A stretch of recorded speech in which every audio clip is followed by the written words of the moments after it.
Hi everyone, I just want to say thank you. বাংলার রাজপুত্র মোস্তাফিজ সে বাঘের বাচ্চা। কলকাতার বিপক্ষে মোস্তাফিজের দুর্দান্ত বোলিং দেখে লাইভে এসে প্রশংসায় ভাসিয়ে একই বললেন ডেভিড ওয়ার্নার। মুহূর্তেই viral video.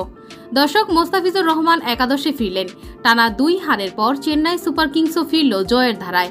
Kolkata night রাইডার্সকে 7 wicket আর 14 বল হাতে রেখে বড় ব্যবধানেই হারালো ঋতুরাজ গায়কোয়াড়ের দল।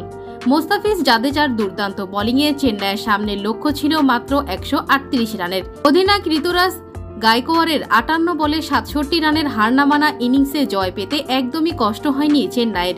এদিন 4 ওভার বল করে 22 রান দিয়ে দুইটি গুরুত্বপূর্ণ উইকেট নিয়েছিল মোস্তাফিজ, যা দেখে মুগ্ধ হয়েছেন সবাই। এদিকে মোস্তাফিজের এমন বোলিং দেখে লাইভে এসে প্রশংসায় ভাসালেন ডেভিড ওয়ার্নার। তিনি বললেন, মোস্তাফিজকে ছেড়ে দিয়ে আমরা কত বড় ভুল করলাম।